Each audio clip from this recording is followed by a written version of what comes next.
ప్రభువైన యేసుక్రీస్తు నామములో మీకు సమాధానం కలుగునుగాక. షలోం. శుభ శుక్రవారపు దినములోనికి మనం ప్రవేశించినాం. దయచేసి ఈరోజు ఒక 2-3 నిమిషాలు అధిక సమయం తీసుకుంటానండి. దయచేసి మీరందరూ కూడా సహకరించవలసిందిగా మనం చేస్తున్నాం. 2 నిమిషాల సందేశం యొక్క ముఖ్య ఉద్దేశము, ప్రతి ఒక్కరు ఎంత బిజీగా ఉన్నవారు సైతము ఆ దినము 2 మాటలు దేవుని మాటలు వినాలనే ఉద్దేశంతోనే ఈ 2 నిమిషాల సందేశాన్ని మనము అందిస్తూ ఉన్నాం. కనుక 2 నిమిషాల సందేశం విని ఆ దినాన్ని ఆరంభించొద్దండి. దేవుని సన్నిధిలో ప్రార్థించండి. దేవుని యొక్క వాక్యాన్ని చక్కగా ధ్యానించవలసిందిగా దేవుని సేవకుడుగా మనవి చేస్తున్నాను. గుడ్ ఫ్రైడే రోజే చాలామంది సేవకులు తయారవుతూ ఉంటారు. మరొకసారి చెప్పమంటారా? ఈ గుడ్ ఫ్రైడే రోజు చేసేటటువంటి ప్రసంగం ద్వారా అనేక మంది దేవుని సేవలకి వారు నడిపించబడ్డానికి ఇది ఆరంభంగా ఉంటుందని దేవుని సేవకుడిగా తెలియజేస్తున్నాను. నేను యవ్వన కాలంలో ఉన్నప్పుడు సంవత్సరానికి ఒకే ఒక ప్రసంగం చేసేవాడిని. అది ఎప్పుడు అంటే గుడ్ ఫ్రైడే రోజున 7 మాటల్లో ఏదో ఒక మాటని ప్రకటిస్తూ ఉండేవాడిని. ఆ సమయంలో సాధారణంగా మనం చేసే పొరపాట్లు మీకు జ్ఞాపకం చేస్తాను. దయచేసి మీరు అటువంటివి చేయొద్దని దేవుని సేవకుడిగా మీకు ప్రేమతో మనవి చేస్తున్నాను. ఏం చేస్తుంటారు అంటే ఇచ్చిన సమయం కన్నా ఎక్కువ మాట్లాడుతూ ఉంటారు. 15 నిమిషాలు ఇచ్చారనుకోండి, వీరి ప్రసంగం బాగుంది, అందరూ భలే చెప్పావు అని చెప్పాలనే ఉద్దేశంతో 15 నిమిషాల ప్రసంగాన్ని 45 నిమిషాలు చేస్తూ ఉంటారు. అది కరెక్ట్ కాదు. మీకు ఇచ్చిన సమయంలో ముగించడానికి ప్రయత్నం చేయండి. రెండోది, మీకు తెలిసినవన్నీ చెప్పాలని ప్రయత్నం చేయొద్దండి. మీకు ఇచ్చిన అంశానికి తగినటువంటి రెఫరెన్స్లను ఉపయోగించండి. 20-30 రెఫరెన్సులు రాసేసుకొని కలవరపడిపోయి అక్కడికి వెళ్ళిపోయి భయపడిపోయి ఆందోళన చెంది ఏం చెప్పాలో మర్చిపోయి ఉన్నవారందరిని ఇబ్బంది పెట్టి మీకు మాట చెప్పమంటారా? జీవితంలో ఒకే ఒక రోజు కొంతమంది ఉపవాసం ఉంటారు, అది గుడ్ ఫ్రైడే రోజు.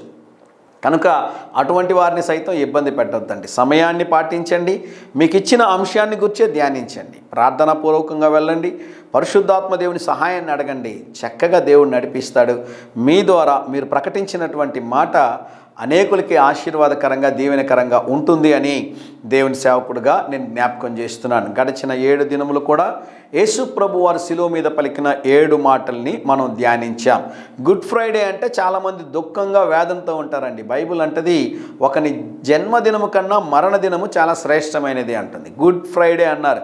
It is not bad Friday, it is a good Friday because Jesus died on the cross for our sins. Yesu ప్రభు వారు మన పాపముల నిమిత్తము కల్వరి శిలువ మీద ప్రాణత్యాగము చేసినటువంటి శుభదినము, పర్వదినం ఇదని దేవుని సేవకుడుగా తెలియజేస్తా ఉన్నాను.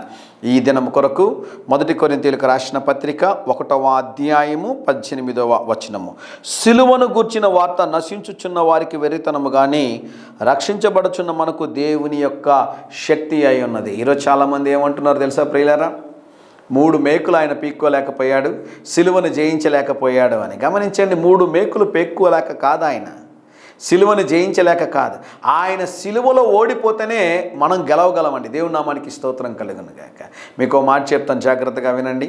3 మేకులు పీక్కోవడం సులభమా, సమాధిని 3వ దినము గెలవడం సులభమా? దేవుని నామానికి స్తోత్రం కలుగును గాక. మీకు అర్థమైంది అనుకుంటాను. అందుకనే అన్యులు చాలామంది 3 మేకులు పీక్కోలేకపోతున్నారు అనడానికి గల కారణం ఏంటి అంటే, సిలువను గూర్చిన వార్త నశించిపోతున్నటువంటి వారికి వెర్రితనం అది. అయితే రక్షించబడినటువంటి మనకు తెలుసు ఆయన మేకులు పీక్కోలేదు కాబట్టే 3వ దినం ఆయన సమాధిని గెలవగలిగాడు.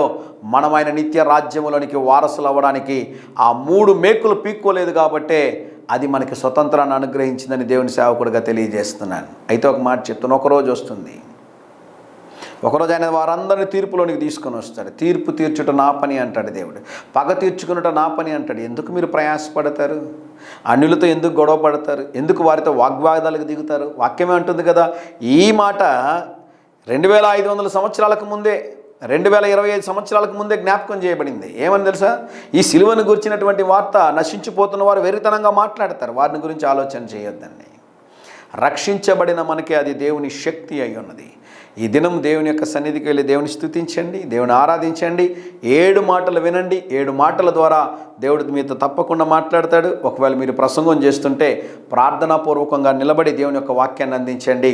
దేవుని సన్నిధి మీకు తోడుగా వచ్చి మిమ్మల్ని వాడుకొనుగాక. ధైర్యంగా ఈ దినాన్ని ఎదుర్కోండి. దేవుని సన్నిధి మీకు సహాయము చేయునుగాక. ప్రియ పరలోకపు తండ్రి, ఈ దినం మా ప్రియులు తలపెట్టుచున్న కార్యములు అన్నిటిలో జయమును అనుగ్రహించమని యేసు నామములో ప్రార్థిస్తున్నాము తండ్రి.